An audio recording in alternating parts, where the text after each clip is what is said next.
Magandang umaga mga kahuan. Narito na ang Pag-asa Weather Update today. Magandang umaga. Narito na ang pinakahuling balita sa lagay ng ating panahon ngayong araw ng Sabado, August 15, 2026. Narito ang ating latest satellite image kung saan may minomonitor tayong low pressure area sa labas ng ating Philippine Area of Responsibility.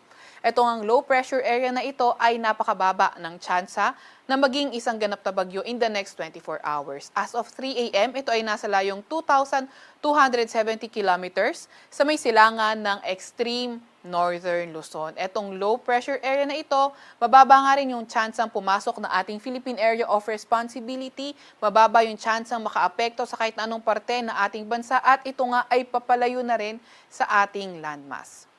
Samantalang southwest monsoon naman o habagat ang nakakaapekto sa Luzon, pati na rin sa may kanlurang bahagi ng Visayas. Ito ang southwest monsoon yung nagdadala ng paulan sa malaking bahagi ng Luzon area, kabilang na ang Metro Manila. So sa lagay ng panahon natin for today, inaasahan nga natin sa Ilocos Region, Cordillera Administrative Region, Cagayan Valley, sa may Central Luzon, sa may Calabarzon, sa may Oriental at Occidental Mindoro, inaasahan natin yung maulap na papawirin at mga kalat-kalat na pag-ulan, pagkidlat at pagkulog for today. Kabilang na nga dyan yung Metro Manila area. And then sa mga susunod na araw, posibleng mas dumaming areas ng Luzon yung affected by southwest monsoon. And then kapag dumakas nga yung epekto ng southwest monsoon sa ating bansa, asahan nga rin natin yung mga mas malalakas na pag-ulan sa kanlurang bahagi ng central at southern Luzon. Kaya patuloy pa rin tayong mag-antabay sa mga ilalabas na update ng Pag-asa.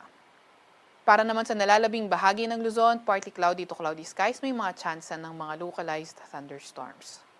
Agwat ng temperatura ngayong araw sa Metro Manila ay 25 to 30 degrees Celsius. 18 to 21 degrees Celsius sa may Baguio at 26 to 35 degrees Celsius naman sa may Tugigaraw.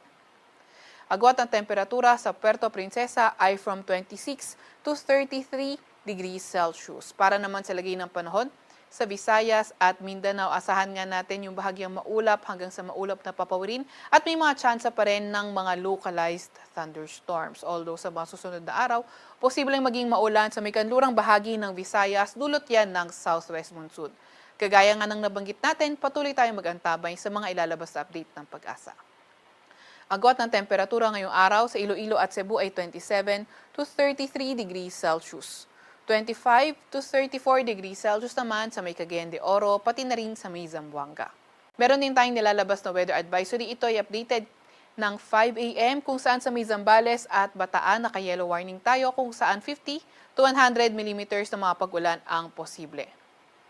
For tomorrow naman, Zambales at Bataan pa rin, yung naka 50 to 100 millimeters na possible rainfall at pagdating naman ng Monday, ito ay sa Ilocos Sur, La Union, Benguet, Pangasinan, Zambales, Bataan at sa may Occidental Mindoro.